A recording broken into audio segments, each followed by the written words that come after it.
Okay, it is 9 o'clock and we will call the compensation board meeting to order. We have 4 out of 5 members present, so we do have a quorum. And the first order of business is going to be introductions. We have Rich Harper, Nicole Schott, Aaron Heidemann, and Reen Durfee make up our compensation board this year. And one absent member, Eric Harrison. And then Brooklyn Griffith is our new finance director, for any of you who may not have known that. And I'm Kelly Smith, the appraiser and deputy tax collector and budget officer for the year. So we will move into nominating and appointing a chair and vice chair of the compensation board. Any nominations for a chairperson? How long have you been on it, Rich? Just for a year. Oh, this is the first I time. think Nicole's our only. Yeah. I nominate Nicole, and he accepts. Second, I'll accept. Okay, it's been moved and seconded to nominate Nicole chair of the compensation board. Any further discussion? All in favor? I And so be it. Nicole, do you want to call for the vice? Yes, are there any nominations for vice chair? I nominate Reen. Would you accept that? okay. All those in favor of Reen or any other nominations first? Okay, all in favor of Reen? Aye. Okay, motion carried. Discussion of the salary step. Yes. So the first thing you'll find in your packet is just a blurb about the duties of the county compensation board according to Oregon revised statutes. So I'll read through that really quick. Each county governing body shall appoint a county compensation board. A county compensation board shall consist of from 3 to 5 members who are knowledgeable in personnel and compensation management. The county compensation board shall annually recommend a compensation schedule for the county elective officers mentioned in ORS 204.005. The county compensation board shall annually review the compensation paid to persons comparably employed by the state of Oregon, local public bodies, and private businesses within a labor market deemed appropriate by the board for each elective officer. The county compensation board shall take into account such factors as the number of employees supervised and the size of the budget administered by each elective officer. The duties and responsibilities of each elective officer and the compensation paid to subordinates and other appointed employees who serve in positions of comparable management responsibility. The county compensation board shall prepare and approve by majority vote a recommended compensation schedule for the elective officers and shall submit the recommended compensation schedule to the county governing body. Notwithstanding subsections 1 to 3 of this section, the sheriff's salary shall be fixed in an amount which is not less than that for any member of the sheriff's department. That's what we're tasked with today. So our salaries to review are the first few things here in your packet. We have the current year's salary schedule for our elected officials. You'll see the judge and sheriff are on the same schedule, and then the clerk, treasurer, justice of the peace, and assessor are on a schedule, and then the commissioners are part-time. So they are at, I didn't make my notes, I believe it's 20% of the other elected salaries. 23%, 0.3, 30% of the other salaries. The next page you'll see, and let me know if I'm going too fast if you want to take a moment to review. The next page is the current year's sheriff's office salary schedule. So that shows all the different positions in the sheriff's office. And that would be what you can compare the sheriff's salary to make sure that he is making more than the next highest paid person in his office. The next one is our non-represented employees. So these are employees that are not in the union nor in the sheriff's office. And it's pretty straightforward. They're grouped by skill level and education required for the position.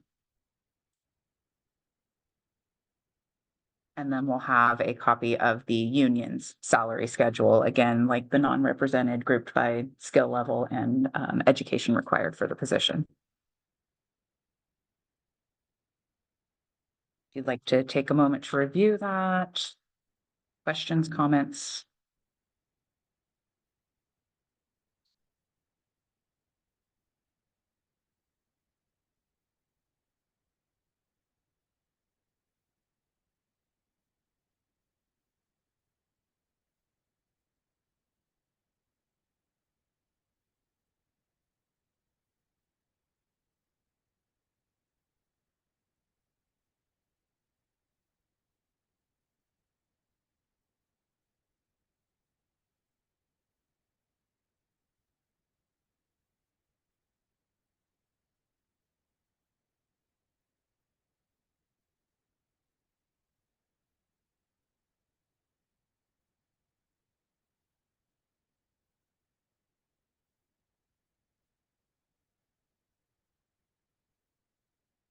I'd like to speak a little to the last page in this set where we have the surrounding counties' full-time equivalent salaries as of January of 2023. So this is comparing to the same year that we're looking at with our salaries.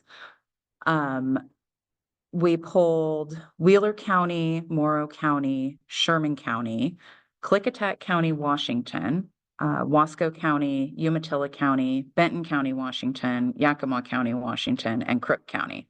So these are counties within a radius from where we are.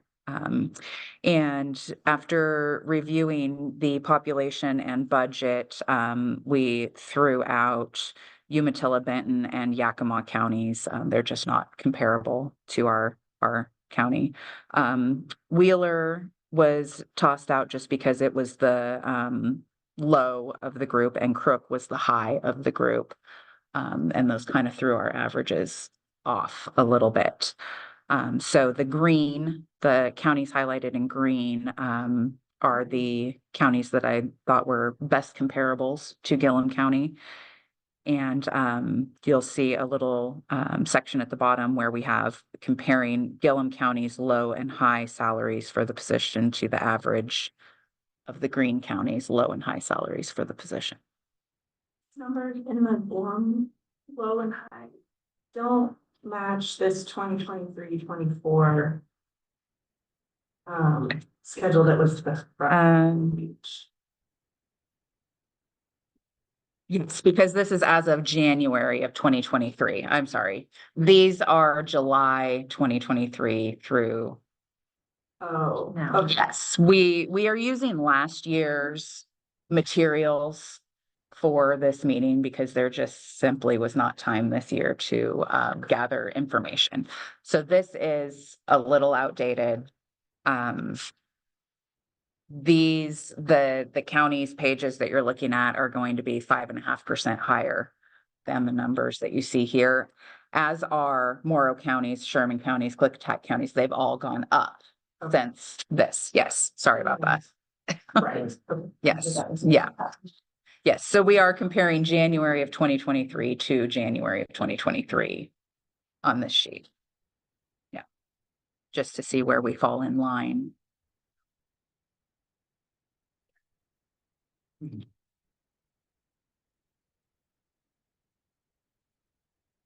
Is that 5.5%? Is that a COLA adjustment? Or is that Yes, yes. Yeah. So last year, all the non-represented, represented, and sheriff's office all got a 6.5% COLA, and that matched the CPI index that we use for the union contract. And then the electeds were bumped down 1%, was the recommendation from the compensation board. So they were at 5.5%. So it was the index CPI minus 1%. So, Sherman County, I was just, you know, the information, they got 8% increase this year. But I think that they had Not gotten the increases the last few years that we did. Mhm. Yeah. What is the increase? Will it increase this year? The CPI this year is, after your city employee survey packet. I've highlighted we use in the union contract, it states that we use the West Size Class B/C for December through December of the prior year. And so I highlighted December through December is 3.6. We will most likely, none of the salary schedules have been approved yet. The union will get 3.5 because that's stated in the contract, the maximum. Historically, that's been applied evenly. So the proposed adjustment this year would be a 3.5% increase. But the CPI itself was at 3.6.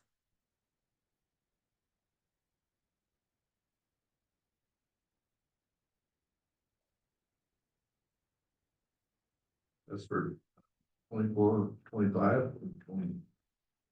It's comparing December 2022 to December 2023, there was a 3.6% increase. And that's the index that is written into the union contract. And I don't think it's in the personnel manual. I'll double check that and see what the personnel manual says.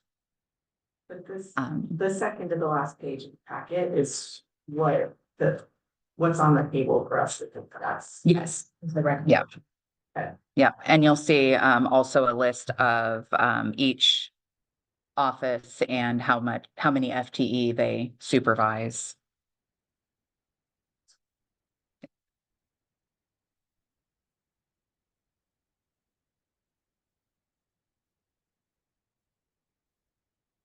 And then when you're ready, I think we have a few elected officials that may like to say a few words.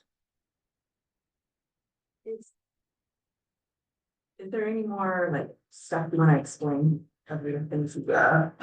So I gave you the League of Oregon Cities salary study from October of 2022. It's the most recent study they've done.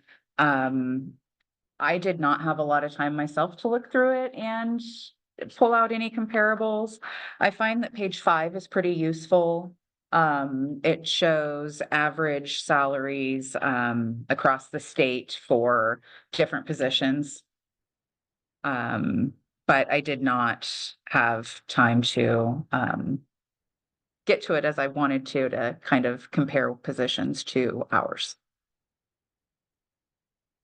So that,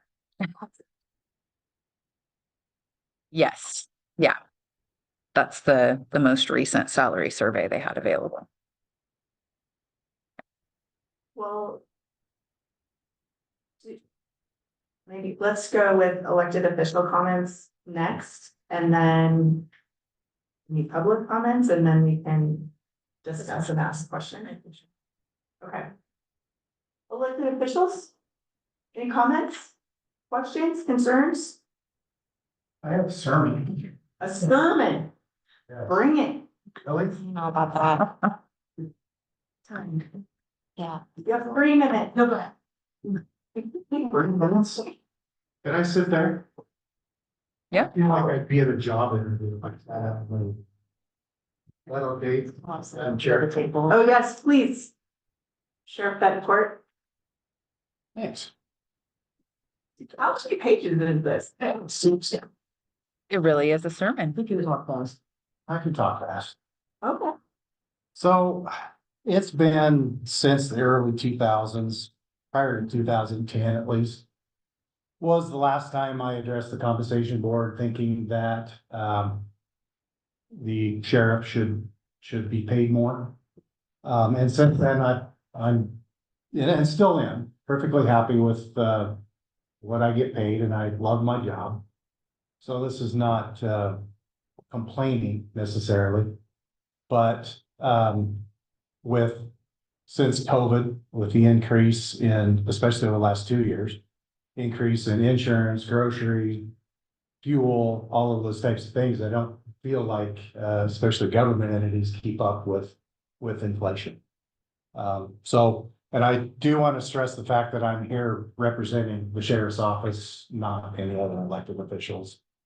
We always work very, very well together here and understand that we represent ourselves, and so I just want to make that clear. I would like to begin by thanking all of you for volunteering to be on this committee. It's not an easy thing, and appreciate the opportunity to speak to you today. The office of sheriff is a position that I hold in extreme reverence. I have served in the office as your sheriff for 19 years. I began my career in 1999 as a reserve deputy sheriff for the Gilliam County Sheriff's Office. I was hired as a full-time deputy in 2001 under then Sheriff Parker. I was promoted to undersheriff in 2003, and when Sheriff Parker left office, assumed the duties of sheriff. In January, once Sheriff Lowry retires into December, I'll be the longest serving sheriff in the state. There are 110 statutes in the state of Oregon that determine, I'll get this wrong, or which mandate the duties of sheriff. So that's quite a few to keep up with. Once elected, the sheriff is responsible for the statutory mandated duties, which include acting as the chief executive officer and conservator of the peace for the county. Upon the sheriff's authority, arresting and committing to prison all persons who break the peace or attempt to break it, and all persons guilty of public offenses. Defending the county against those who, by riot or otherwise, endanger the public peace or safety. Execute the process and orders of the courts of justice or of judicial officers when delivered to the sheriff for that purpose according to law. Attend upon all the Supreme Court, Court of Appeals, Oregon Tax Court, Circuit Court, Justice Court, or County Court held within the county and obey its lawful orders or directions. Keep and maintain a jail for the county, transport prisoners to court or other judicial proceedings, provide security to the Circuit and Justice Court and the county, keep and maintain a search and rescue for the county, conduct sales tax delinquent properties, or conduct sales of tax delinquent properties in the county, and serve civil process. So those are just the list of mandated by statute and otherwise other duties, and some of these are repeats. Prisoner transport, mental health security transport, search and rescue, civil service, concealed handgun licensing, public safety, education, crime prevention, traffic safety, education and enforcement, sex offender registration, fingerprinting, commercial truck registration, boat registration, criminal investigations, court security, animal control, and maintaining a gun range. These next three, emergency management, parole and probation, and fire services, all fall under the authority of the county court. 20, 30 years ago, the county court assigned those duties to the sheriff's office. So we maintain those. We hold contracts with the city of Arlington, city of Condon for patrol, and also BLM lands patrol. And then we also have a big influence in dispatch and the jail. And as you may know, the jail and dispatch are regional entities. So there's 4 counties involved in those, and the 4 sheriffs in the jail work cooperatively and meet and oversee the operations, and the jail commander is of the jail. As far as dispatch goes, there's a member from each county court and the 4 sheriffs that serve on that board. And we manage that. So just going through some of the budgets and staffing, Frontier Regional 911 manages a total budget of $4.6 million, of which Gilliam County contributes $525,706. The agency has 13 positions that are required to operate 24/7, 365. I have served several years as the board chair, and I served as the interim director for 14 months recently until the current director was hired. I remain the sheriff with direct oversight of the communication center and direct supervision of the director. Norcor, our jail, manages a total budget of $7.4 million, of which Gilliam County contributes a little over $208,000. This does not include the juvenile side of the facility. On the adult side, we have a staff of 33 corrections personnel with 14 shared staff. The 4-member sheriffs are directly responsible for the operations of the facility, and I'm currently the chair of the sheriff's board. Court security manages a total budget of $175,500. Fund expenditures are approved by the circuit court presiding judge. The sheriff is responsible for all court security, and because the courtroom is in the courthouse, the sheriff's office is responsible for security in this building as well as the security systems. Fire services manage a total budget of $361,000 plus.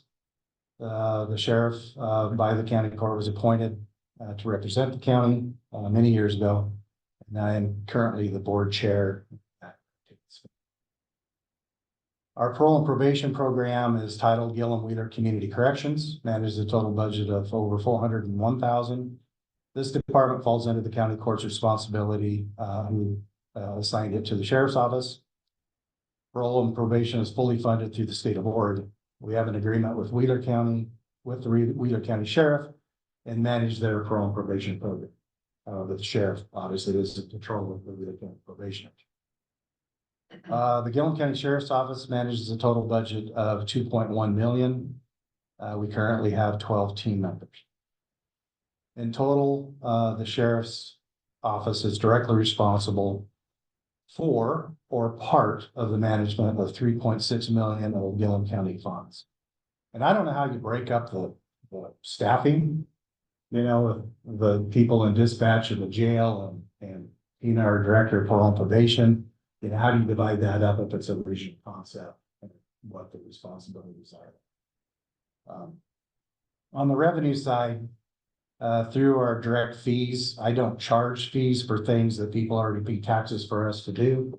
But civil service and boat registrations, truck registry, stuff like that, where it's a cost of the county, we pass that cost on. So through fees, justice reinvestment grants, homeland security grants, the sheriff's office in 23-24 received $134,000. Our 2 city contracts and BLM contracts, we bring in $52,000 on those, and through the justice court and citations with a fully staffed team, who are on course to generate $340,000 to $360,000 to the justice court. This, I want to point out, this revenue is not part of a goal setting or a mandatory citation issuance. Sure. But I know. What do they call those? Quotas. Yes. Yeah, we have none. But that's just a fact of reality. So total revenue for the sheriff's office could be as much as $536,000 for the county. Of course, it goes back out in personnel and whatnot. And so quickly, I want to talk about retention and incentives in the office. We had a long period of time where we were down in personnel, and I just racked my brain. How can we keep people? How can we draw your 20-something male, female deputy, single, typically, not always, but there's not a lot for them to do on weekends and days off and after work and those kinds of things. I thought about a dating service, but didn't think that would go far. Yeah. Cool. Sure. Well, sure. But in any case, I think I've hit the retention part of it. We've always encouraged people's interests. If they like canine, we've gone with the canine program. Marine, we're looking into some things there. We have some marine interest. But we have a crime task force, Columbia Gorge Crime Task Force. We have a deputy that was extremely interested in investigations and whatnot. So she's our detective and part of that crime task force. So and then we have another fellow that is interested in tactical stuff. So he's on the local tactical team. So he's a SWAT guy now. He's really cool.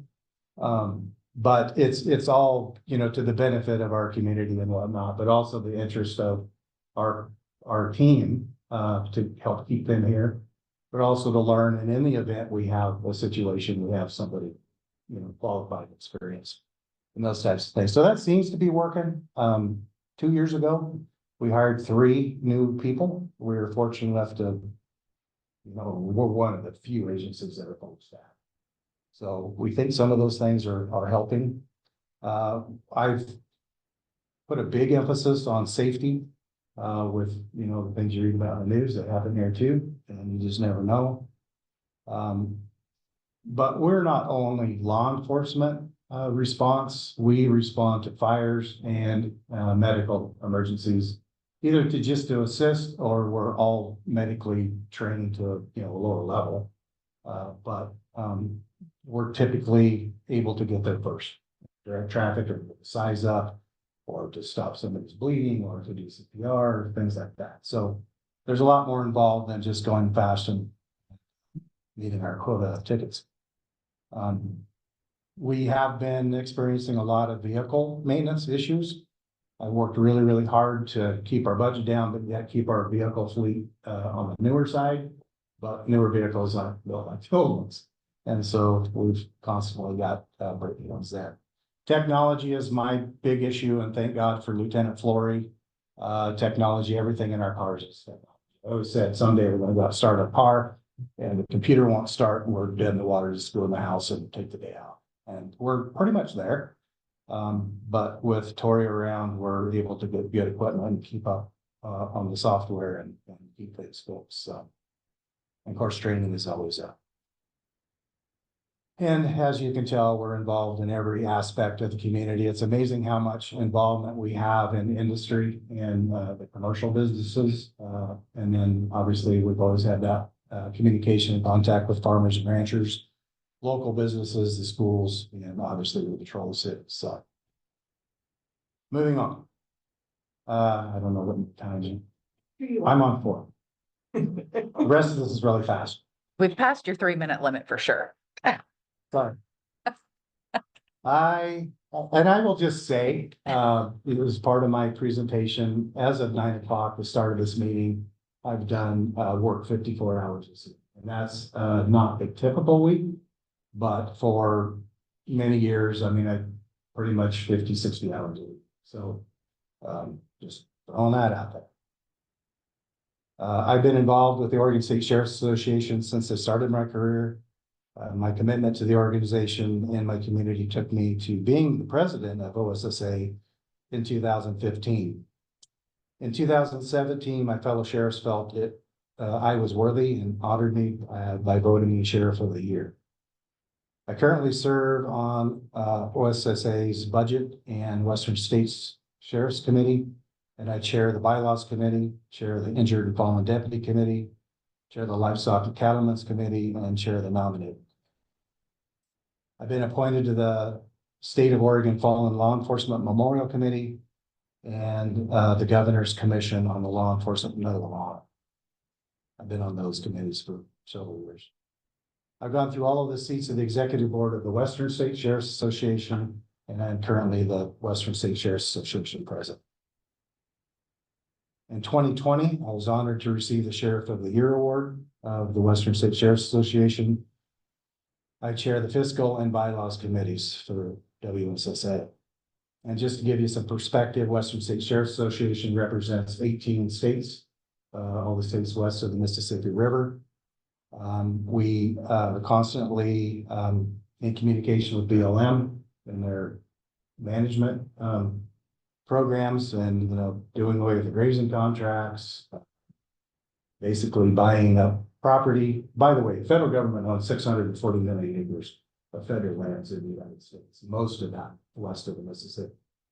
So they're constantly trying to enforce rules, close out the public, things like that. And that's what we do. There's one thing going on right now where OSHA is trying to implement new rules for fire departments, and they included search and rescue. As I stated, search and rescue falls under the purview of the sheriff's office. And with those new rules, they would pretty much disseminate all search and rescue in the rural areas, as well as the fire departments. There isn't the funding there to do that. There's not the personnel. And so, we're were writing letters of opposition to the OSHA rules. And there's been 900 responses to that, and they've extended it twice. So I think we're having some effect there. And at some point, we'll testify to those rules and the difference between a rural search and rescue and urban wilderness search and rescue. We also have a lot of communication with the Forest Service. Years ago, when the spotted owl came and stuff, there was a certain number of board feet that was supposed to be harvested every year. It's not being done. And then I've been personally on the border 5 times now. Last time I met with myself and New Mexico sheriffs, met with the Republican legislative body in New Mexico. They have no security on their border, and there's 52 miles of border that's unprotected. With the wall, that nobody to be out there. And then there's 1.3 miles that has no wall and no personnel on the border. So there's no cameras, no security systems, nothing. They have secured funding since that visit for cameras. Anyway, that's going deeper than what I intended to. In looking at the County Compensation Board, ORS, and looking at current salaries of people I supervise in partnership with another sheriff or directly supervise, and people I work with in management positions around this county, I realize my position, responsibilities, and demands are similar, and feel this is more of an accurate comparison to our current economy. And I'll bring up that the wind farms, solar farm, waste management, those types of things, they bring in a lot of revenue. But they also incite a lot of issues for emergency response, right? So it's good for the county, but not necessarily good for law enforcement or fire and EMS. We're busier, more responsibility. The wind farms get hit every week, stealing copper. And when they're during construction phase, people go in there and literally cut the wire off new spools of wire, hundreds of thousands of dollars worth of damage. And that falls obviously on those need to investigate and try to corral those hoodlums. But anyway, so wind farm managers, I never could really nail that down, but I did talk to a representative of wind farm. And their managers are running somewhere in the neighborhood of $150,000 a year. Waste management managers are between 110 and 147,000. And then getting into my purview of things, the sheriff's office, Frontier Region 911 director is currently at $136,000. With the new proposed budget to move up to $142,000 a year. The Frontier Region 911 assistant director proposed position, we don't have anybody there, is a little over $101,000. The Norcore jail commander, which works directly for the sheriffs of the jail, is at 136 plus, and the top salary in that position is 158 plus. The Norcore captain is at almost 119,000. The Norcore business manager is at 116, and the lieutenant would be at my salary going into this next year if approved at 110,000. The Gilliam County Sheriff, 106,435, with the proposed COLA would be 110,160. I will promote my lieutenant to undersheriff this next year, and he will be starting out as undersheriff at 102,309. Gilliam County elected officials with the COLA 99,144, and then our parole and probation directors at 93,119. Now I'm going to wind it up. I'm getting there, but it's not a complaint. I just want you to understand the responsibilities and demands of the job. As Sheriff of Gilliam County, I served with distinction and honor with Gilliam County and rural Oregon as my primary focus. I've engaged in countless committees to further the rights and freedoms of Eastern Oregonians, representing them in legislative committees on both the Oregon State Sheriff's Association and Western State Sheriff's Association. 6. Oh, that's good. The things, and I don't even talk about this stuff to my family because it's just, it's part of the job. It's what we do. But as I get older, I start to realize the effects that it has on a person. And so I think about my teammates, my fellow sheriffs and all the other people in emergency response. The things that wear on a person in this profession are always being super vigilant, worrying about staff that they may get hurt or killed. Public perceptions, all the liabilities, conducting, notifying families of death notifications. Being on call all hours of the day and night, being advised of all deaths in the county, seemingly endless hours. Meetings, all hours, morning, afternoon, and evenings, the inability to please everyone, responding to emergency calls where a person is injured or killed, going to abuse or neglect calls, especially when it involves children, or having to physically take a child from the parent, seizing severely abused animals, and having to always worry about their safety and well-being. This is not just the sheriff. These kinds of events happen to all law enforcement. The roles in law enforcement continue to evolve and have become increasingly complex. The rules of order and the risk of liability require the sheriff to maintain an increased and ever vigilant education related to current events and continually changing case law. The role of sheriff has become more than a law enforcement officer and manager of the agency.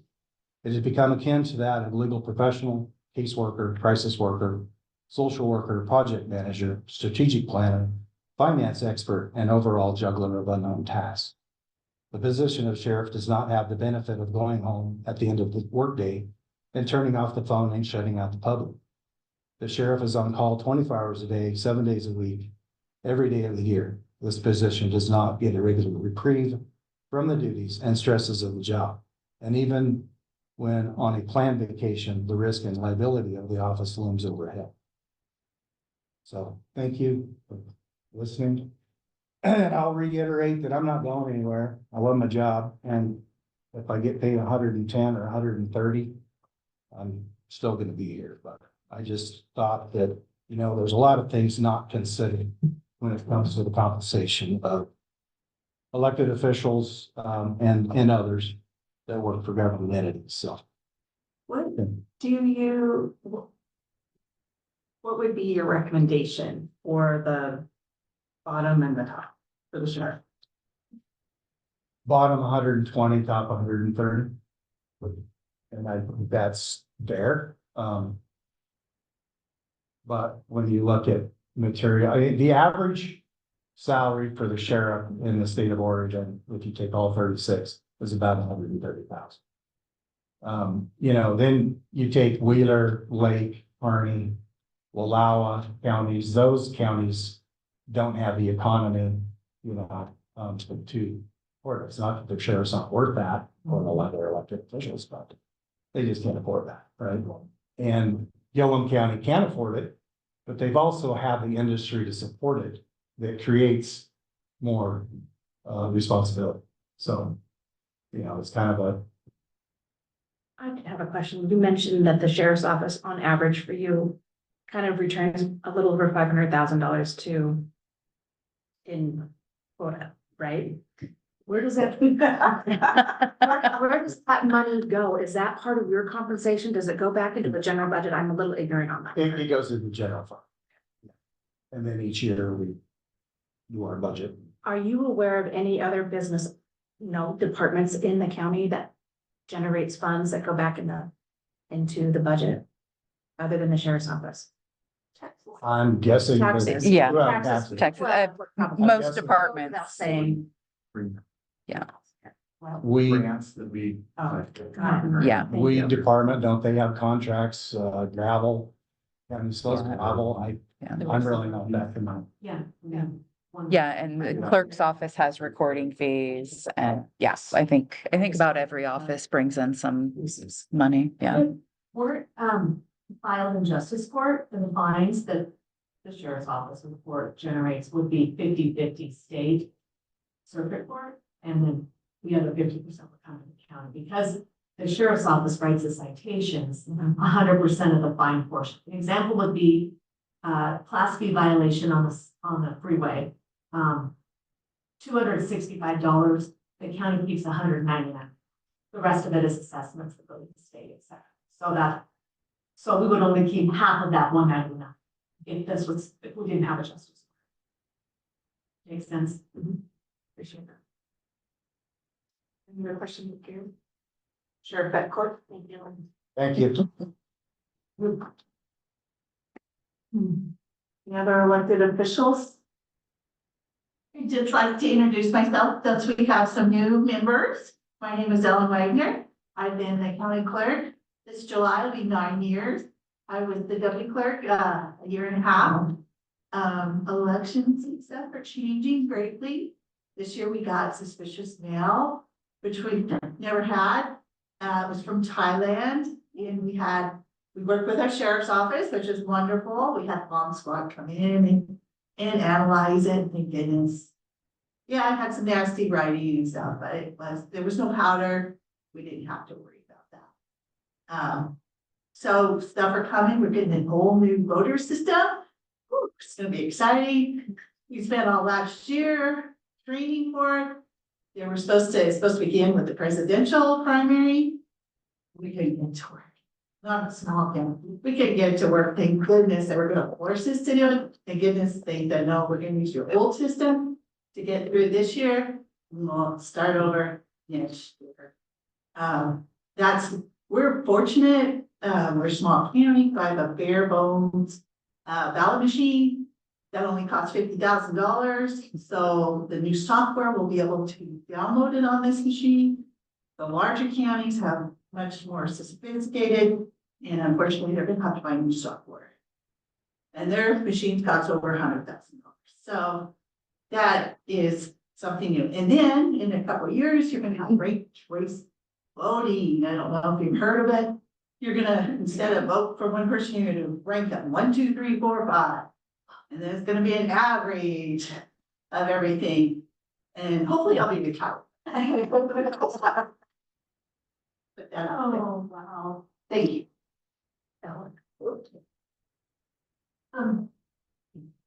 I just want to introduce Carrie Hayter.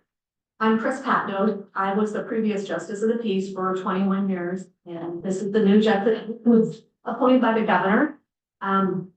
She will explain, where we are with our statistics and our revenue, which Gary went over that.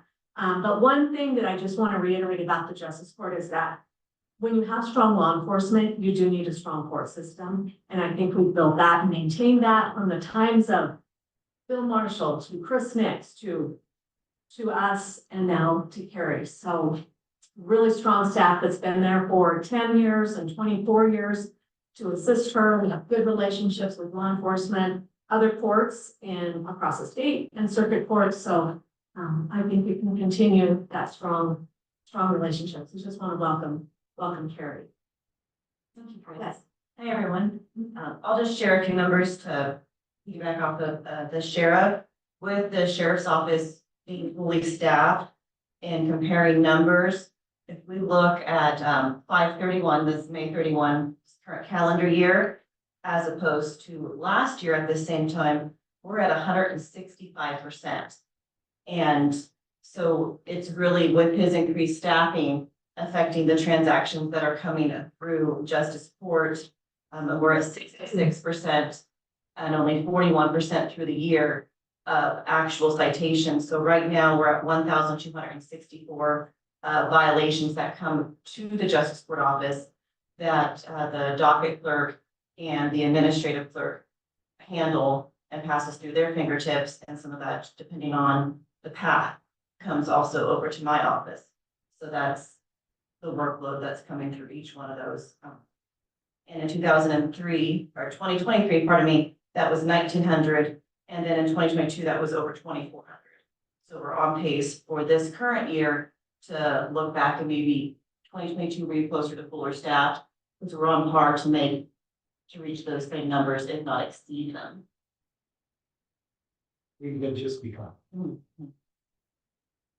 And so looking, I think I forgot that 22 year, the county fine share that year of citations was $368,000.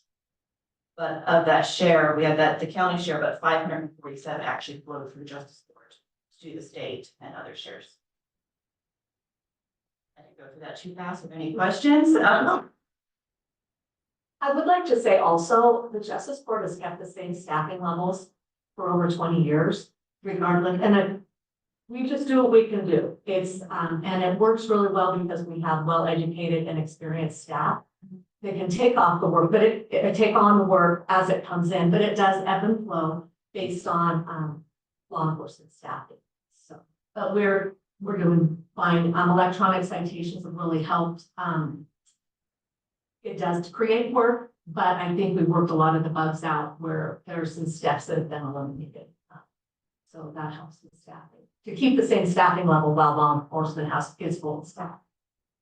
It is increasingly difficult to recruit and retain staff. I was chair of the Arlington School District Board, and we would see that turnover, and it's important to retain staff, no matter what.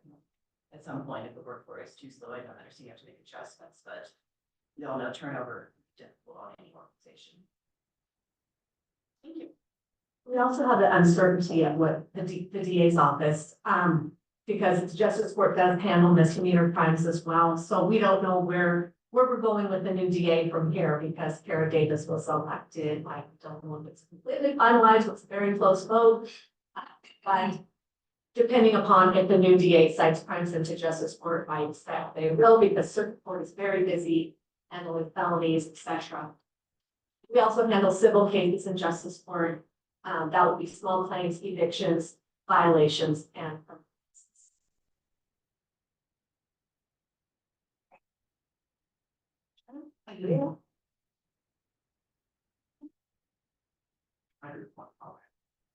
About the cost of living, I think that it's important that we keep it consistent across the board with all county employees. Last year where the electeds were given percent less. The employees were, I think that it would be nice to keep it consistent. It's one of the least that doesn't improve. Not have some random number. And then the union contract has 3.5 This year. Yes. I concur with that. Just it's really helped with morale and consistency that it's similar. Same with our salary schedule as electeds, but it's all that base. I'm not questioning that there is, these work hard, how clean up the electeds as individuals is, we've been there before. We've had problems with a lot of issues. But there are positions that have a lot more duties than us.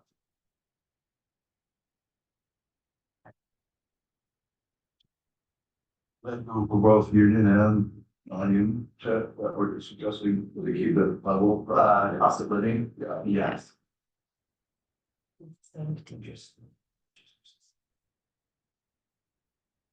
So one thing I would like to remind the board of before we get too far into thinking is that we are deciding the pay for the position, not the person that holds the position. And that can sometimes be a little difficult to keep that separation there, but we want to make sure we're looking at the position and the duties of the position.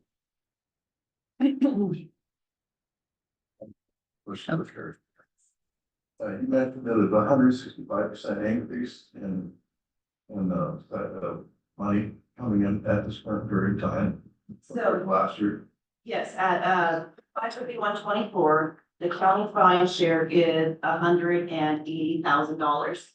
The same time last year, the same period, it was 109,000. So we're at 165% of where we were just last year. Is that a trend that you see happening, or is that because we have more under sheriff? Since COVID, we regularly see 100+ mile/hour speeds. So those citations are 1,100. 91 and up to 100 or $440 citations. That's also our road, 30-mile-an-hour speed limit at this point. We're seeing a lot higher speeds, combined with the fact that I have 3 new team members on the road. 2 of them are splitting off the other functions part-time. We just want to add one personnel. I'm fed by the state. So. Does anyone else have questions? Nathan had. Oh, Sorry. sorry. Steps. We started some pays with steps. They were compressed a few years ago, a little bit. I mean, I guess I'm a little bit of extremist on this one. I either want, I like the idea of either following the steps everybody else in the county follows, or just eliminating them altogether. And I don't, you know, it's just a discussion, and I don't care one way or the other. I really don't. I mean, I'm already stepped out. Makes no difference. We do have some new people that are back, but I just going back to the trying to keep everything consistent. It just makes harmony and things. So that's all I can say. Thank you.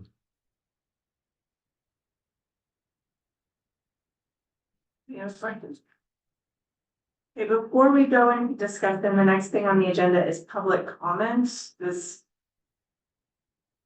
We're all elected officials and the board here, so anyone online have any comments?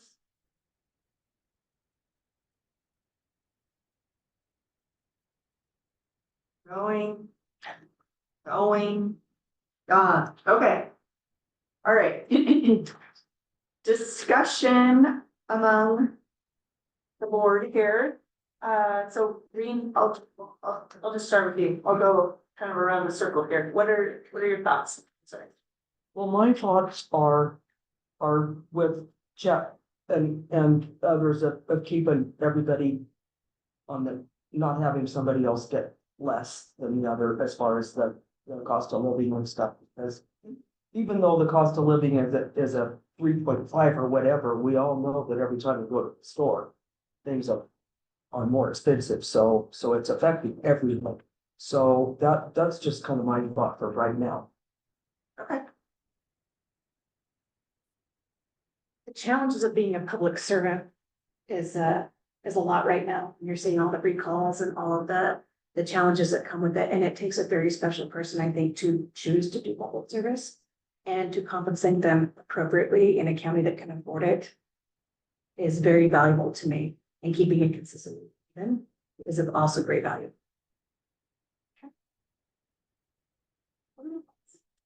I think great points have been made from people in attendance and committee as well. Trying to, as long as the county is in a position to increase wages across the board, I don't see why we couldn't do that. I agree. Okay, so I feel like there's sort of three things on the table. So first thing is the CPI of 3%.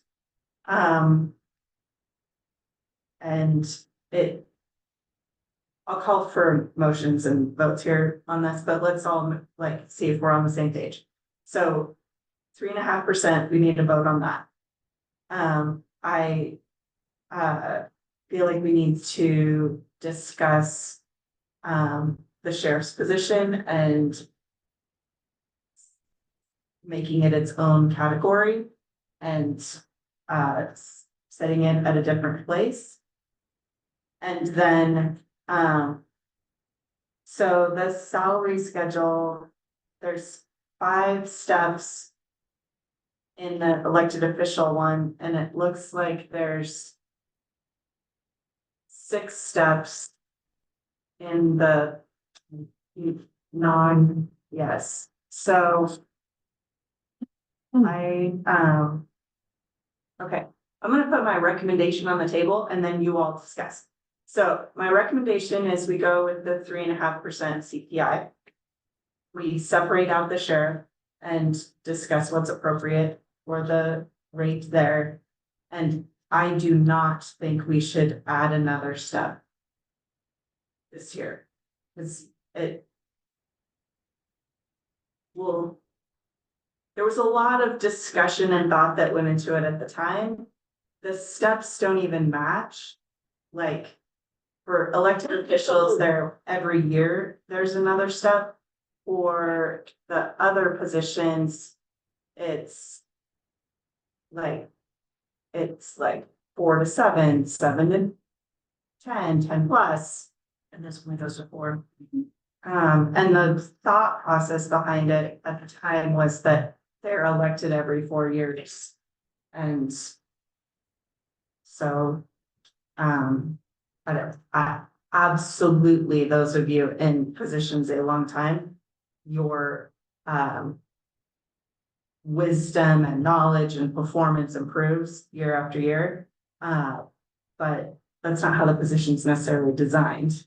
Like, it's up for reelection by the people every year. So, Nathan, I saw your hand raised. Did you No, it's just want to make a comment? Yeah, we just, the total difference top and bottom was left the same, which is relative. Right. For us.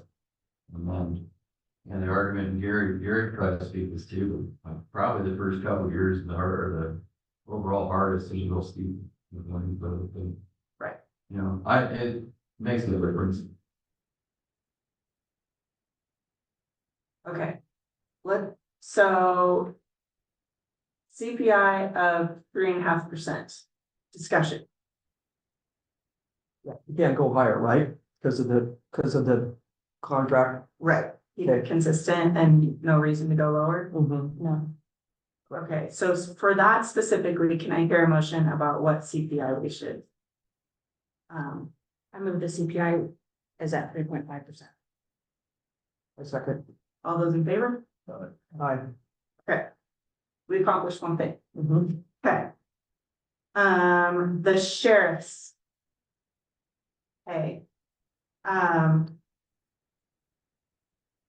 So I guess first question, is there consensus or do we believe that it should be separated and that compensation looked at different?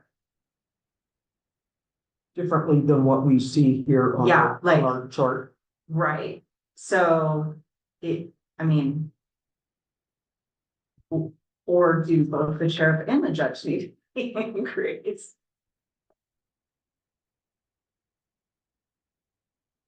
With the 5.5. No, Gary's conversation was because of the nature of the role of sheriff and the averages that are out there and the law that says that he can't pay his people more than what he's paid. His suggestion is that we start the position higher than the 94,000 it is right now. So that's the recommendation. Do we agree with that recommendation? Is the first one. I absolutely agree, personally. It's a dangerous position in general. $94,000 is what a high paid teacher salary would be as well. I mean, you're at the top end and you're not putting yourself in those positions purposefully for the safety of our community. So the county budget this year was estimated to be like 82 million. Is that we go Yeah. 94. 94 million, so it's actually gone up. Yeah. How does that compare to like Germany? Why? I don't want to include more kind of a little different thing going on, more thing. Let's take a quick look. That's what shows previous years. We don't have the current year budgets with. So this is even line for that. Different populations in comparison to what their budgets are and.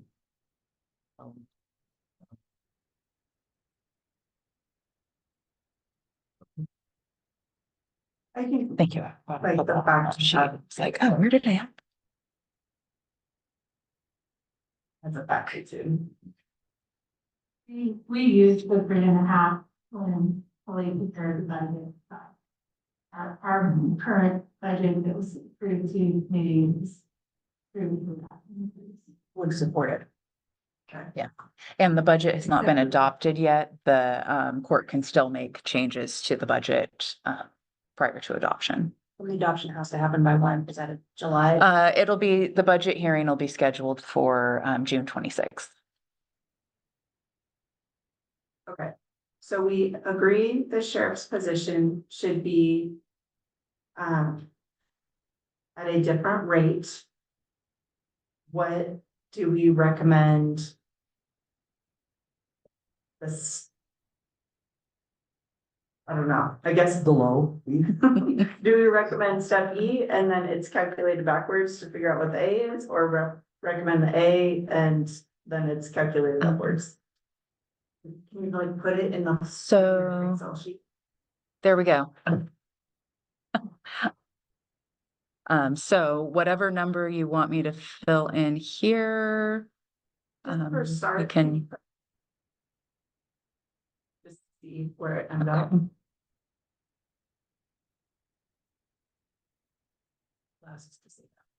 Can you read? I make it bigger. Hold on here. 140 split over. 140. Oh, let's go like this. Can you read the last down? Is it 145? One Other. 140. That might be the best I can do here. Put in 115 just to show us for A. Okay.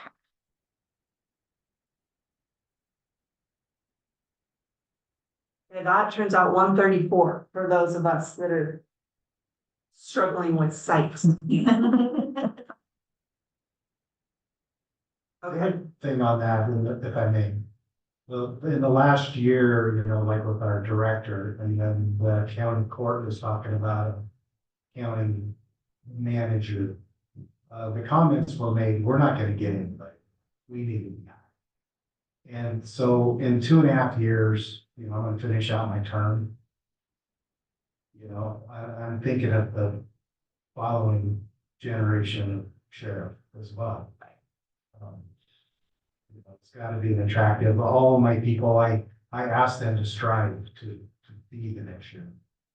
That's the kind of people we want. And so we got some incentive there.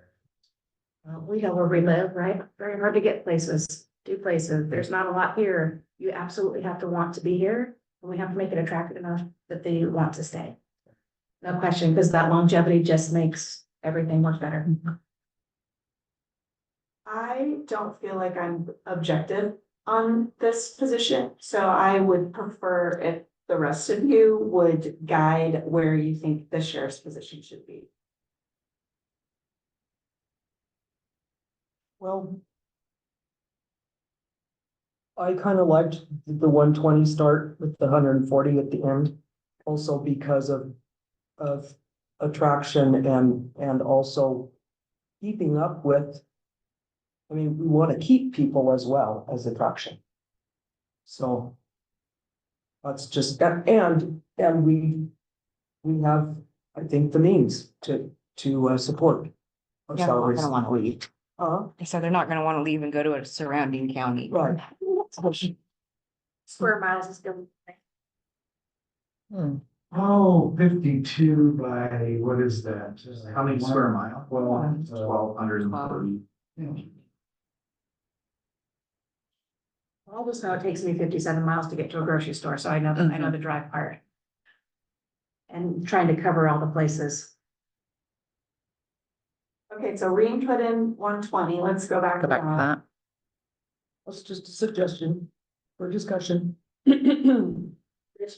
would that be in relation to the, compared to the 3.5%, what would be the increase on that? Well, just like. I'm good with that, actually, I'm good with 2020. Let's see. Just so that we're aware of what we're suggesting on the increase. Oh, Nicole's on it. We'll see. Maybe. Sometimes I scroll on that. Okay, so 3.5 would have been the 94, right? It's like 35% increase. Right? The higher end, it's currently 110 and you're asking it to be at 30,000 higher. Oh, So did. you're looking at it a smarter way.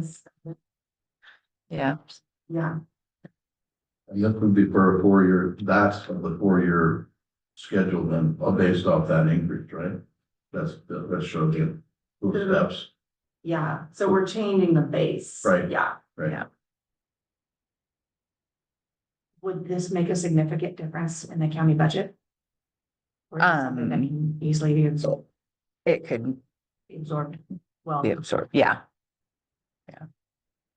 We'll keep it under 100, that's what we'll do on the freeway, so we don't get busted. That's a good idea. Keep it under 100. 99.5. Went on the back stretches. Okay, so then do I hear a motion for the sheriff's position base rates? I so move that we have the base rate at 120,000. Second. All those in favor? Aye. I'm going to abstain.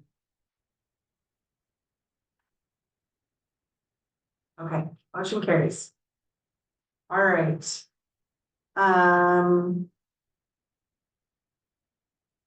So then the salary schedule of the steps.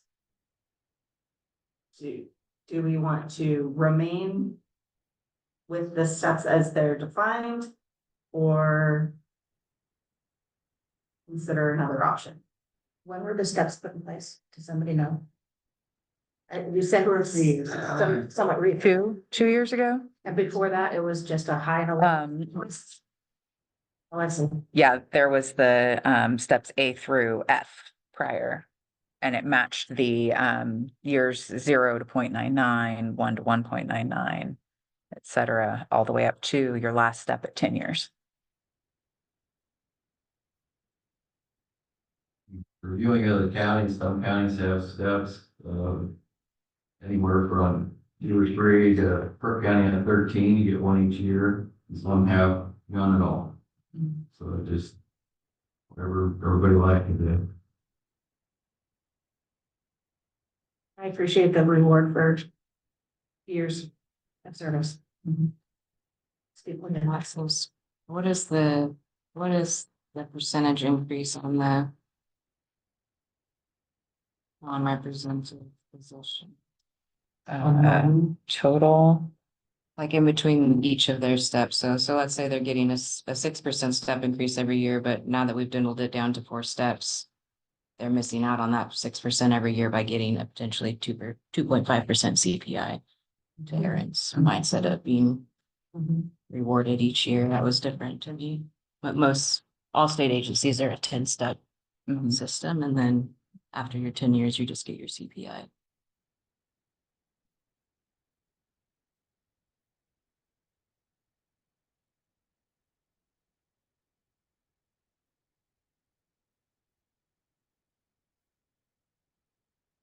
Okay, so Erin's statement was she likes the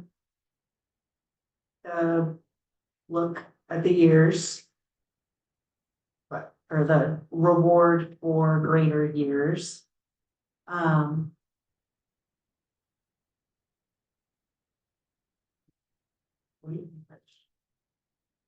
Which schedule, I was writing something down, sorry. That's okay. Okay, so the proposed elected officials has 5 steps over 4 years. Well, this is non-represented salary, but But the elected one is. I'm assuming the union salary schedule is the it's the same. same, yeah. It has 6 steps over 10 years. But The percentage change, however, is, Yeah. there's overall in the non-represented and unions, there is a total of 18% increase over the years. And in the electeds, it's condensed, so they get a larger increase at each step. So it comes out to 19.5%, or sorry, nope. 16% here's my in total. if the elected officials meet together and think that, because you're all at the farm, you're all at the last step right now. So, The justice of the peace and the judge. Yeah. but you're at the beginning. So, I feel like if this is something you want to change for the future, then next year come with a new proposal with the different schedule, because figuring, like, we can't end this meeting in a reasonable amount of time. Right. Reshake it out to the longer years. So if you don't like the 4 years and you want it to be different, then come to us next year. That's my proposal. Is that a motion? I think I can make a motion. As the chair. That's amazing. Yes. Definitely some more though. Carrie? So one thing that can be considered as well is a one-time, I've seen other organizations do a longevity payout. So at the anniversary year, they could get not an additional step, but say an additional, here's your one-time 2% payout. In addition to your cost of living, then it's not accumulating, but a longevity cost for some of the top end elected officials could maybe be considered for years of service as a little bit extra reward without extending out the step schedule. And then having that cumulative effect, a few more percent plus an additional pull up. That's one thing that would be considered maybe next year too. Next year, my. And the county court offers a $2,500 20 year, when you hit your 20 years on your anniversary, they pay out 2,500. That's cool. Well, I feel like somebody just celebrated a very, I think it was 22 though. I might write it down still. Okay. So I think we've done our job. Or did we miss anything? I don't think so. I think that's it. There is, somewhere, now that our papers are all mixed up, there's a sample letter from last year. The board chair generally writes a recommendation to the court. Excuse me, were you guys gonna review the judge? What did I hear you say you're gonna review the judge's salary or just the sheriff? They pulled it out separate. Oh, they pulled it out? Yeah.